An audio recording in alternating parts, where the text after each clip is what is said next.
Hello बच्चों, स्वागत है आप सभी का अपना यूट्यूब चैनल आइकॉनिक स्टूडेंट्स पे। मैं सूरज कुमार आप सभी का एक बार पुनः स्वागत करता हूँ। बच्चों, अगर आप मेरे बारे में जानना चाहें तो यहाँ आप मेरे बारे में जानकारी प्राप्त कर सकते हैं। जैसा कि आप सभी को पता है कि आइकॉनिक स्टूडेंट्स का एक ही उद्देश्य है, अब हर बोर्ड एग्ज़ाम पास करना होगा आसान, क्योंकि आइकॉनिक स्टूडेंट्स आ चुका है अब आपके पास एक बेहतर लेक्चर के साथ, एक बेहतर नोट्स के साथ आपको आपके लक्ष्य तक पहुंचाने का निरंतर प्रयास किया जा रहा है आइकॉनिक स्टूडेंट्स के द्वारा। तो अब बिना देर किए आप इस चैनल के माध्यम से अपने लक्ष्य की ओर पहुंच सकते हैं। तो जुड़ जाइए इस चैनल से और अपने लक्ष्य को, अपने जो सपना है उसे प्राप्त कीजिए, उस तक पहुंचिए, यही मेरा कामना है। यहाँ पे आपको, चाहे आप किसी भी बोर्ड एग्ज़ाम का प्रिपरेशन कर रहे हो, ठीक है, सभी बोर्ड एग्ज़ाम के बच्चों के लिए यह एकमात्र चैनल प्रदान है। ठीक है, आप सीबीएसई से कर रहे हो, बिहार बोर्ड से कर रहे हो, या फिर आप किसी अन्य राज्य के बोर्ड एग्ज़ाम से कर रहे हो, या फिर आप ओपन बोर्ड से कर रहे हो, कोई फ़र्क नहीं पड़ता। आप इस चैनल से जुड़ जाइए, क्योंकि इस चैनल पे सभी बोर्ड एग्ज़ाम के लिए पढ़ाया जाता है और सभी बोर्ड एग्ज़ाम का अलग अलग उसका सिलेबस, उसका बुक देखकर, उसका चैप्टर देखकर, उसके बाद यहाँ पे लेक्चर लिया जाता है। तो आप बिल्कुल भी मत घबराइए कि यह हिंदी है, इंग्लिश है, क्या है, समझना है। हम लोगों को क्या समझना है बच्चे? समझना है कि क्या कंटेंट और क्या पढ़ाई है, क्या कहानी है हमारे सिलेबस में, ये समझना है। ठीक है, यह इम्पोर्टेंट नहीं है कि यह बिहार बोर्ड के लिए है, सीबीएसई के लिए, या फिर किसी भी के लिए, सभी के लिए है। और सबसे बड़ी बात है कि आपको डेली क्लास तो मिल रहा है, पहला इम्पोर्टेंट बात। दूसरा, जो कि यूट्यूब पे बहुत कम देखने को मिलता है, आपको नोट्स अवेलेबल करवाया जा रहा है। यहाँ पे निःशुल्क आपको नोट्स अवेलेबल करवाया जा रहा है, तो फिर टेंशन किस बात का है? आपको लेक्चर देखना है और नोट्स रिवाइज करना है। अब कहाँ जाना है भाई? अब इससे ज़्यादा कोई क्या कर सकता है? आपको कहीं कोचिंग क्लास कुछ नहीं करना है, बस आप घर में बैठकर डेली आइकॉनिक स्टूडेंट से अपना जुड़ जाइए। हर रोज़ क्लासेस देखिए, हर रोज़ यहाँ सारे सब्जेक्ट का क्लास लिया जा रहा है और नोट्स तो आपको मिल रहा है। तो अब कहाँ जाना है आप बताइए? अब क्या अब नहीं होगा? अब नहीं होगा बोर्ड एग्ज़ाम आसान? बिल्कुल होगा। बस इसी तैयार में, इसी लगन में आप जुड़ जाइए आइकॉनिक स्टूडेंट के साथ। ठीक है, और उन सभी बच्चों को इस चैनल के माध्यम से इस चैनल के बारे में बताइए, ताकि वो बच्चे जिनके पास कोचिंग क्लासेस जाने के लिए कोई साधन नहीं है, या फिर उनको लग रहा है कि बोर्ड एग्ज़ाम बहुत टफ है, उन बच्चों के लिए पर्सनली यह चैनल है। यह चैनल उन बच्चों के लिए पर्सनली है जो बोर्ड एग्ज़ाम से डरते हैं। तो अब डर हटाना है और बोर्ड एग्ज़ाम में अच्छे मार्क्स लाना है, यह हमारा उद्देश्य है। इस उद्देश्य की पूर्ति हम कर रहे हैं, आप भी हमारा सहयोग कीजिए, बस इतना काफ़ी है। चलिए हम लोग आगे, अगर हम लोग बात करें तो हम लोग कल बात कर रहे थे बच्चे राज्य एवं राष्ट्र की आय। ठीक है, इकोनॉमिक क्लास 10 का हम लोग अध्ययन कर रहे हैं, जिसमें पार्ट यह सेकंड होने वाला है। पार्ट 1 ऑलरेडी अपलोडेड कर दिया गया है, तो जिस बच्चे ने अगर पार्ट 1 नहीं देखा है तो प्लीज़ पहले उसे देख लीजिए। प्लेलिस्ट में सब कुछ दिया गया है। हिस्ट्री का प्लेलिस्ट, पूरा हिस्ट्री कवर करवाया गया है, पूरा सिविक्स कवर करवाया गया है। आपका एक एक चैप्टर, एक एक टॉपिक, कोई भी चीज़ नहीं छूटेगा। आप एक बार हमारे चैनल पर विजिट कर लीजिए। फिर उसके बाद आपको ज्योग्राफी करवाया गया है, हिस्ट्री करवाया गया है, इकोनॉमिक्स हो रहा है। दिक्कत क्या है आपको? दिक्कत कहाँ है? कुछ नहीं है। ठीक है, और सारे सब्जेक्ट का, सारा चैप्टर का, एक एक चैप्टर का, आप ही बताइए कितना ज़्यादा चैप्टर है, एक एक चैप्टर का आपको नोट्स तक दिया जा रहा है, नोट्स तक। अब बताइए, क्या इसमें मेरा कोई स्वार्थ है? नहीं, बस आप पढ़ाई कीजिए। ठीक है, पढ़ाई कीजिए मन लगाकर और इस चैनल से जुड़े रहिए, यही आपका एक उद्देश्य होना चाहिए फ़िलहाल बोर्ड एग्ज़ाम के लिए। तो हम लोग आगे बात कर रहे थे बच्चे पार्ट 1 में कि राज्य एवं राष्ट्र की आय में हम लोग बात किए थे। एक बार क्विक रिवीजन कर लेते हैं, ठीक है। आय क्या होते हैं इसके बारे में हम लोग समझे थे बच्चे। बिहार की आय के बारे में हम लोग बात किए थे। राष्ट्रीय आय क्या होते हैं यह पूरा अच्छा से हम बताए थे। राष्ट्रीय आय की अवधारणा क्या है, इसकी गणना किसे कर देते, तो जीडीपी, जीएनपी, एनएनपी, इस सब पे हम लोग बात किए थे। एक एक करके देखिए, सब कुछ बात किए थे। इसका हम फॉर्मूला बताए थे, बहुत अच्छे से समझा कर बताए थे कि कैसे इसका गणना किया जाता है। क्या है शुद्ध राष्ट्रीय उत्पादन, एनएनपी, यह बहुत ही अच्छे से एग्जाम्पल के माध्यम से आपको पार्ट 1 में समझाया गया है, ठीक है। पार्ट 1 का लेक्चर बिल्कुल भी कोई मिस नहीं कीजिएगा, इसको ज़रूर देखिएगा, तब आज का लेक्चर आपको समझ में आने वाला है। आगे अगर हम लोग बात करें तो आगे आज हम जिस टॉपिक पर बात करने जा रहे हैं वह है भारत का राष्ट्रीय आय का ऐतिहासिक परिवेश। भारत का राष्ट्रीय आय कैसे हुआ और कब इसका विकास हुआ, कैसे ये राष्ट्रीय आय की गणना होने लगी भारत में, इसके बारे में थोड़ा सा हम लोग ऐतिहासिक पृष्ठभूमि को देख लेते हैं। जैसा कि आप सभी को पता है कि इस चैनल का एक तरीका है कि किसी भी टॉपिक को समझाने से पहले उसके पृष्ठभूमि को समझाया जाता है, बच्चे को बेसिक कॉन्सेप्ट दिया जाता है, ठीक है। यह है देखिए राष्ट्रीय आय, जिसे हम लोग नेशनल इनकम NI कहेंगे, ठीक है। चलिए इसे समझते हैं। सबसे पहले भारत में, ठीक है, भारत की बात की जाए है, सबसे पहले भारत में 1868 ईस्वी में किसने किया था तो बाबू, तो दादा भाई नेरोजी ने राष्ट्रीय आय का अनुमान लगाया था। अगर आपसे पूछ दिया जाए कि दादा भाई नेरोजी ने क्या किया था बच्चे, तो राष्ट्रीय आय का अनुमान लगाया था। या फिर आपसे पूछ दिया जाए कि भारत की राष्ट्रीय आय नेशनल इनकम का अनुमान सर्वप्रथम कब लगाया गया था और किसके द्वारा लगाया गया था, तो 1868 ईस्वी में किसके द्वारा लगाया गया था बच्चे, दादा भाई नेरोजी के द्वारा। ये एक बहुत ही महान स्वतंत्रता सेनानी थे हमारे भारत के, ठीक है, जिसे हम लोग ग्रैंड ओल्ड मैन के नाम से भी जानते हैं। इन्होंने अपने पुस्तक poverty and un British rule in India, याद रखिएगा नाम का, किताब का नाम याद रखिएगा, जिसमें यह राष्ट्रीय आय के बारे में बताए हैं। आप लोग कॉपी में लिख लीजिए, क्या था इनका पुस्तक का नाम, दादा भाई नौरोजी का पुस्तक का नाम था poverty and un British rule in India. इस पुस्तक में इन्होंने क्या बताया, तो इस पुस्तक में भारत की राष्ट्रीय आय के बारे में क्या की चर्चा की। इस पुस्तक में यह भी बताया गया कि जो वर्तमान में, मतलब 1868 ईस्वी के समय की बात कर जा रहे हैं, कि वर्तमान में उस समय जो भारत के नागरिकों की जो क्या थी, तो कह सकते हैं हम लोग एक तरह से PCI, ठीक है, पर कैपिटा इनकम, प्रति व्यक्ति आय जो था उस समय कितना था बच्चे, तो 20 रुपया का क्या किया गया था, अनुमान लगाया गया था। किसके द्वारा ना, तो दादा भाई नेरोजी के द्वारा, ठीक है।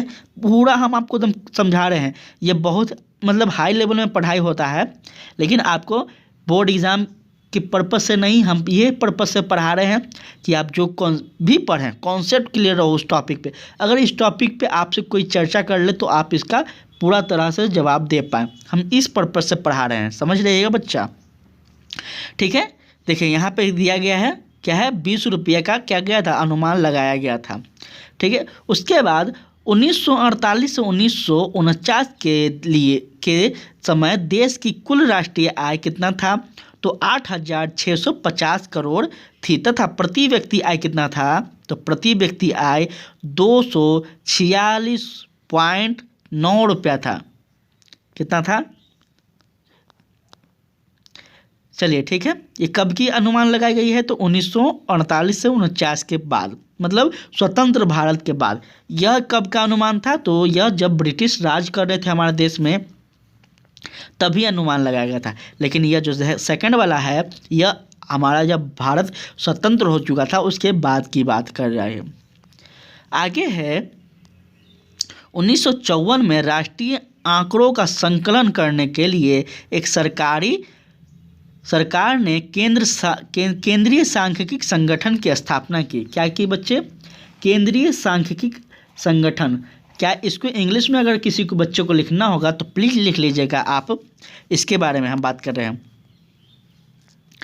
इसके बारे में, ठीक है।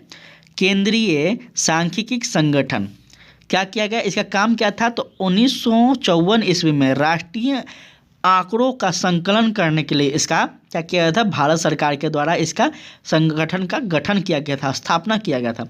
इसको इंग्लिश में कहेंगे सेंट्रल स्टैटिस्टिकल ऑर्गेनाइजेशन। क्या कहेंगे, सेंट्रल, CSO, ठीक है, सेंट्रल स्टैटिस्टिकल ऑर्गेनाइजेशन, इसका स्थापना किया गया था। यह संस्था नियमित रूप से राष्ट्रीय आय के आंकड़े का प्रकाशित करती है। यह संस्था जो है CSO, यह संस्था जो है बच्चे, इसका काम क्या है, तो राष्ट्रीय आय का जो आकलन किया जाता है, भारत में जो राष्ट्रीय आय का आकलन किया जाता है वो किस संस्था के द्वारा किया जाता है, तो आप याद रखिएगा CSO, सेंट्रल स्टैटिस्टिकल ऑर्गेनाइजेशन, जिसे हम हिंदी में केंद्रीय सांख्यिकी संगठन कहेंगे। कोई समस्या? आगे हम लोग बात करें बच्चे तो प्रति व्यक्ति आय, यह बहुत ज़्यादा इम्पोर्टेंट है, ठीक है, प्रति व्यक्ति आय, जिसे हम लोग जिसे हम लोग PCI कहेंगे। हम बार बार इस शब्द का कई बार जिक्र कर चुके हैं, PCI का फुल फॉर्म होगा पर कैपिटा इनकम। देखिए सारा जगह पे हम फुल फॉर्म तक बता रहे हैं आपको, किसी भी तरह का गड़बड़ नहीं होना चाहिए एग्जाम में। हिंदी वाले बच्चे लिखेंगे प्रति व्यक्ति आय, इंग्लिश वाले बच्चे लिखेंगे PCI पर कैपिटा इनकम। इसके बारे में हम लोग बात करते हैं, ठीक है। तो राष्ट्रीय आय में देश की कुल जनसंख्या से भाग देने पर जो भागफल आता है उसे हम क्या कहेंगे बच्चे, तो प्रति व्यक्ति आय कहेंगे। और यह हम आपको चैप्टर 1, जब हम लोग चैप्टर 1 पढ़ रहे थे, ठीक है, अर्थव्यवस्था के विकास और इतिहास, ये वाला चैप्टर में हम आपको बहुत ही अच्छे से हम बता चुके हैं फॉर्मूला के साथ कि प्रति व्यक्ति आय का कैसे पता किया जाता है। तो प्रति व्यक्ति आय को क्या किया जाता है बच्चे, राष्ट्रीय आय, ठीक है, राष्ट्रीय आय, नेशनल इनकम, और क्या किया जाता है, नेशनल इनकम, और उस देश की, मानकर चलिए भारत की बात कर रहे हैं तो भारत की कुल जनसंख्या, टोटल कुल जनसंख्या को क्या करते हैं हम लोग, भाग कर देते हैं, भाग दे देते हैं। तो जो हमारे पास आता है उसको हम लोग क्या कहेंगे बच्चे, उसको हम लोग प्रति व्यक्ति आय कहेंगे, ठीक है। कोई समस्या हो किसी भी बच्चे को तो प्लीज़ आप लोग बताइएगा, समस्या नहीं बताइएगा हम जान नहीं पाएंगे, फिर हम सॉल्व नहीं कर पाएंगे तो कहिएगा सर हमारे बात को सुनते नहीं हैं। बताइएगा, हम सब कुछ नहीं समझ में आएगा फिर बनाएंगे, एक बार दो बार कैसे नहीं समझ में आएगा, समझ में आएगा, ठीक है। भारत का राष्ट्रीय आय काफ़ी कम है तथा प्रति व्यक्ति आय का स्तर भी बहुत नीचा है, और ये सच है। विश्व विकास रिपोर्ट अनुसार वर्ष 2007 में भारत का कुल प्रति व्यक्ति आय कितना था बच्चे, तो $950 था, ठीक है। भारत की प्रति व्यक्ति आय अमेरिका के प्रति व्यक्ति आय का लगभग 1/48 है।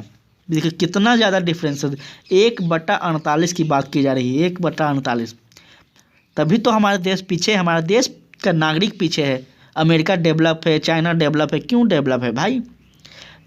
किसी भी देश को विकास होने में, ठीक है, अगर कोई नेता, कोई भी आदमी, कोई भी पॉलिटिशियन हम लोग को बेवकूफ़ बनाता है कि हमारा देश विकास की ओर जा रहा है, तो आप यह प्रश्न कीजिएगा आज से कि हमारा देश जब विकसित होगा, जब ये देश के जो नागरिक हैं, यहाँ के जो नागरिक हैं, यह विकसित करेंगे तो हमारा देश विकसित करेगा। समझ गए ना बात को?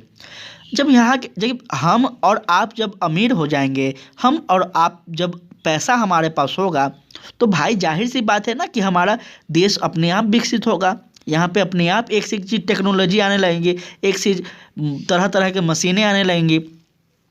तो वो जो पॉलिटिशियन लोग बेवकूफ़ बनाते हैं, जो न्यूज़ में आकर बड़ा बड़ा भाषण देते हैं, तो आज से आप लोग जवाब देना, यह सब सोच लीजिएगा कि जो बोल रहा है वो बिल्कुल गलत बोल रहा है, वो भ्रमित कर रहा है, बेवकूफ़ बना रहा है जनता को, ठीक है। क्या होता है कि किसी भी देश का व्यक्ति अगर विकसित है तो देश विकसित अपने आप हो जाएगा। कोई दिक्कत? चलिए आगे बात करते हैं। अमेरिका का प्रति व्यक्ति आय कितना है बच्चे, तो देखिए यहाँ पे कितना है, $86,040 है तथा इंग्लैंड का प्रति व्यक्ति आय $42,740 है। बांग्लादेश की प्रति व्यक्ति आय $870 है।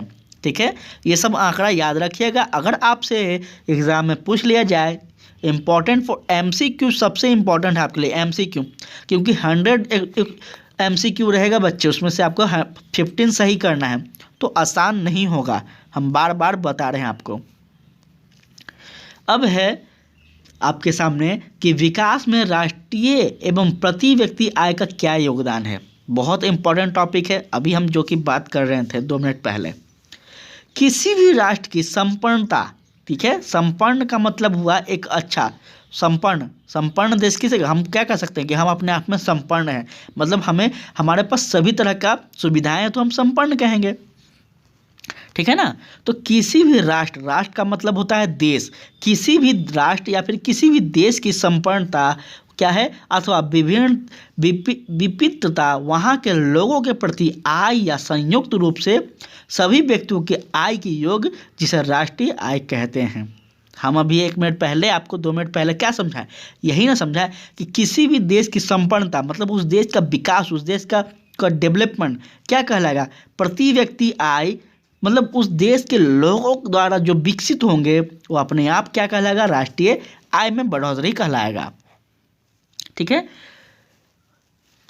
राष्ट्रीय आय और प्रति व्यक्ति आय ही राष्ट्रीय आय के आर्थिक विकास का सही मापदंड है। ठीक है, क्या कह रहा है कि राष्ट्रीय आय, नेशनल इनकम, और प्रति व्यक्ति आय, पर कैपिटा इनकम, PCI, दोनों राष्ट्रीय आय की क्या है, आर्थिक विकास है। ठीक है, इकोनॉमिकल डेवलपमेंट क्या है बच्चे, तो इकोनॉमिकल डेवलपमेंट तभी हो सकता है जब यहाँ पे प्रति व्यक्ति आय क्या हो, लोगों की जो प्रति व्यक्ति आय है उसमें बढ़ोतरी हो, तो राष्ट्रीय आय अपने आप बढ़ जाएगा, और राष्ट्रीय आय अपने आप बढ़ जाएगा तो वह देश का विकास कहलाएगा। कोई समस्या हो तो बीच बताइएगा, हम 100% आपके समस्या का समाधान करने के लिए तैयार हैं।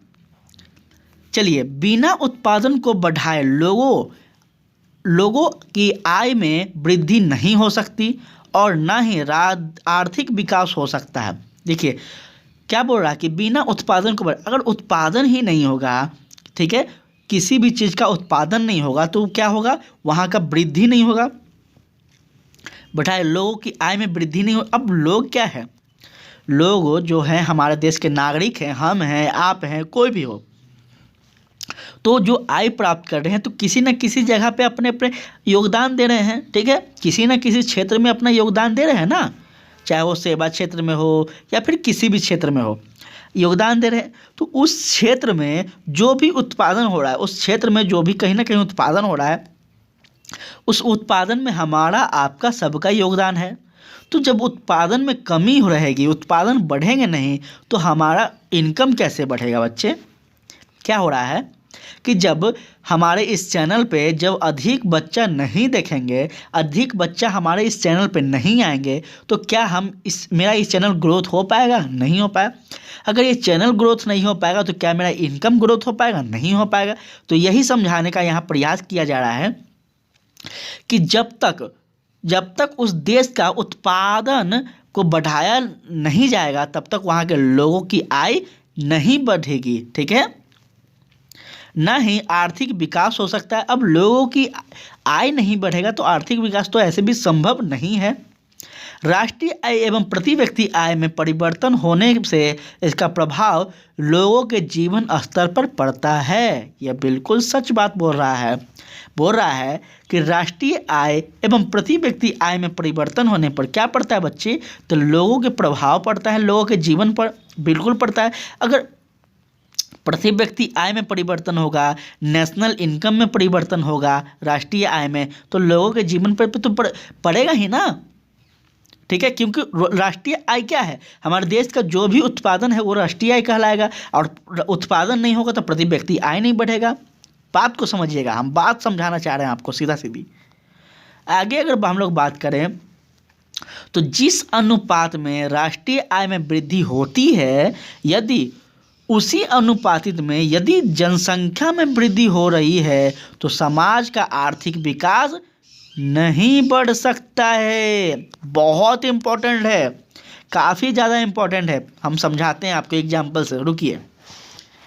देखिए कह क्या रहा है, शब्दों में छुपा हुआ होता है बहुत कुछ, ठीक है ना। शब्द को समझिए, जिस दिन आप शब्द को पकड़ने लगेंगे उस दिन आप क्या कहलाएंगे, किताबों के महारथ कहलाने लगेंगे, ठीक है। शब्दों के महारथ कहलाएंगे। क्या कह रहा है कि जिस अनुपात में राष्ट्रीय आय में वृद्धि हो रही है, ठीक है, मानकर चलिए किसी देश का राष्ट्रीय आय में वृद्धि हो रही है, फॉर एग्जाम्पल, ठीक है, नेशनल इनकम में वृद्धि हो रही है, लेकिन क्या कह रहा है यहाँ पे, वृद्धि होती है यदि कहीं है, यदि उसी अनुपात में उस देश की जनसंख्या में वृद्धि हो रही है तो समाज का आर्थिक विकास संभव नहीं है। कैसे नहीं है बच्चे, मानकर चलिए किसी देश का राष्ट्रीय आय 500 रुपया है, ठीक है। क्या है बच्चे, किसी देश का राष्ट्रीय आय 500 रुपया है, समझिएगा बात को दम। तो क्या उस देश की जनसंख्या भी अगर 500 हो गई तो क्या यह राष्ट्रीय आय किसी व्यक्ति का वृद्धि हुआ? 500 जनसंख्या भी है, 500 आपका राष्ट्रीय वृद्धि भी है, राष्ट्रीय आय में वृद्धि है। तो कैसे यह भारत समाज का या फिर कोई भी देश, भारत हो या फिर अमेरिका हो, चाइना हो, अफ्रीका हो, कोई भी देश हो, क्या वो देश विकास कर पाएगा? जितना जनसंख्या उतना तो वृद्धि भी है भाई, आय भी उतना ही है और जनसंख्या भी उतना ही है, तो कहाँ से वृद्धि होगा? नहीं होगा, ठीक है। उसके बाद अगर बात की जाए तो यदि राष्ट्रीय आय एवं प्रति व्यक्ति आय में वृद्धि होती है तो समाज के आर्थिक विकास में भी वृद्धि होती है तथा राष्ट्रीय आय में प्रति व्यक्ति आय में कमी होने से समाज के आर्थिक विकास में भी कमी होती है। एक ही बात बार बार बता रहा है आपको, ठीक है, आपको बार बार एक ही बात बताया जा रहा है, बस समझिएगा ध्यान से। कह रहा है कि राष्ट्रीय आय एवं प्रति व्यक्ति आय में वृद्धि होती है, ठीक है, मान लीजिए, तो समाज के आर्थिक विकास में वृद्धि होगा। हम लोग यहाँ पे पढ़े हैं, कहाँ गया, यहाँ पे हम लोग पढ़े ना, यहाँ पे पढ़े राष्ट्रीय आय और प्रति व्यक्ति आय में वृद्धि होती है तो क्या होगा, आर्थिक विकास में क्या होगा, वृद्धि हो जाता है। यहाँ यही बात बोल रहा है ना, वहाँ पे भी यही बात बोल रहा है भाई।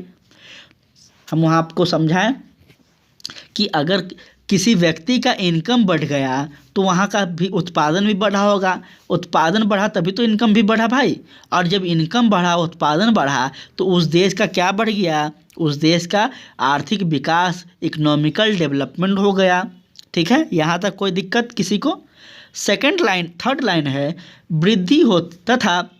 वृद्धि होगी तथा राष्ट्रीय आय एवं प्रति व्यक्ति आय में कमी होगी तो क्या होगा, आर्थिक विकास में भी कमी होगी। अब उस देश का जो नागरिक है उसका आय में वृद्धि हो ही नहीं रहा है, तो इसका कारण है कि उस देश का राष्ट्रीय उत्पादन भी कम हो रहा होगा, उत्पादन कम हो रहा होगा, राष्ट्रीय आय कमी होगी, तब तो प्रति व्यक्ति आय भी कम है। बात को समझिएगा, कॉन्सेंट्रेट बनाए रखिए एकदम। यहाँ पे थोड़ा सा पेचीदा ये सब्जेक्ट है, हम इस बात को एक्सेप्ट करते हैं। तो जब व्यक्ति का आय नहीं हो रहा तो जाहिर सी बात है व्यक्ति का आय इसलिए नहीं हो रहा क्योंकि यहाँ पे उत्पादन की कमी है, और उत्पादन की कमी होने से राष्ट्रीय आय में कमी हो रही है। अब जब ये दोनों कमी होगा तो क्या यह हो पाएगा, आर्थिक विकास नहीं हो पाएगा।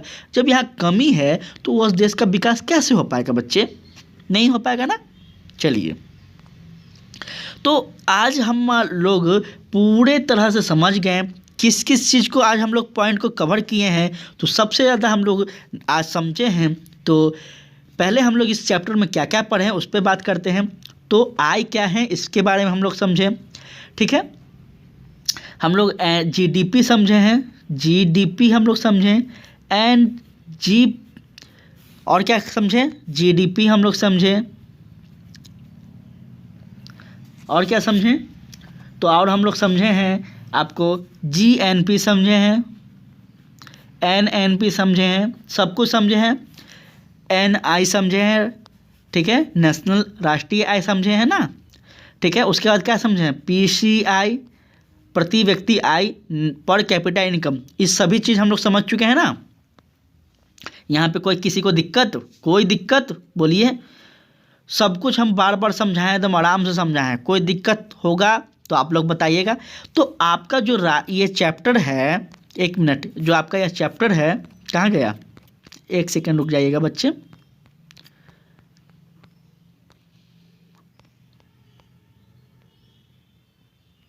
आपका जो चैप्टर है, क्या चैप्टर का नाम है, तो राज्य एवं राष्ट्र की आय, यही चैप्टर का नाम ना है। तो जब यह क्या बोल रहा है, राज्य की, किसी भी राज्य का या फिर और राष्ट्र, यही ना बोल रहा है, राज्य या फिर राष्ट्र की आय। और इस चैप्टर में हम लोग पूरी तरह से भी यह बात किए कि इस देश का जब विकास नहीं होगा, इस देश का आर्थिक विकास नहीं होगा, क्योंकि यहाँ पे क्या है, तो प्रति व्यक्ति आय कमी है। किसी भी देश का प्रति व्यक्ति आय की कमी क्यों है, तो यहाँ की राष्ट्रीय आय में कमी है। इन सभी बातों को हम लोग यहाँ पे समझे हैं। तो लेक्चर थोड़ा सा पेचीदा है, लेकिन 100% आपके लिए बहुत ज़्यादा उपयोगी है। हाँ, अगर किसी बच्चे को नहीं समझ में आए, हो सकता है थोड़ा हम टफ लैंग्वेज का यूज किए होंगे, थोड़ा हम स्पीड चले होंगे, तो कोई दिक्कत नहीं है। आप बिना सोचे समझे कमेंट कीजिएगा, घबराइएगा बिल्कुल नहीं। हम 1-2 लेक्चर और इस पर ले लेंगे तो शायद आपका क्या हो जाएगा, जो भी आपका प्रॉब्लम होगा, जहाँ भी आपको डाउट होगा, कॉन्सेप्ट क्लियर कर देंगे हम वहाँ पे, ठीक है। तो कमेंट करके बताइएगा, ऐसा नहीं कि मतलब नहीं देखे, समझ में नहीं आया तो छोड़ दिए, ये चीज़ नहीं है। आप बताइएगा कि सर कहाँ पे आपको समझ में हमको नहीं आया है, ये है वो है, तो हम फिर से बता देंगे, समस्या क्या है। आप लोग कोचिंग क्लासेस भी जाते हो तो ये करते हैं ना कि कोई टॉपिक नहीं समझ में आया तो फिर से सर बता दीजिए, तो यहाँ क्या समस्या है, एक बार फिर से बोलिएगा, फिर से हम बना देंगे, ठीक है। तो चलिए, आज हम लोग का सेकंड चैप्टर राज्य एवं राष्ट्र की आय समाप्त हुआ, ठीक है।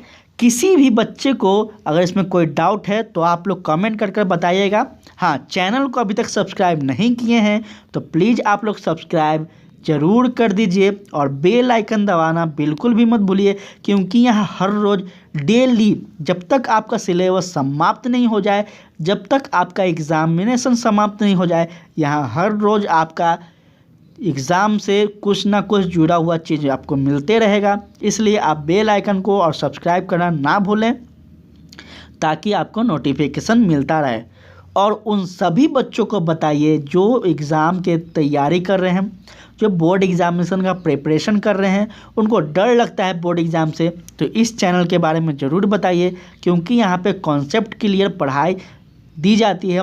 बच्चों को थोड़ा सा भी डाउट यहाँ पे नहीं छोड़ा जाता है, एकदम एक अच्छे तरह से यहाँ पे पढ़ाई दी जाती है। तो उन सभी बच्चों को बताइए, ठीक है।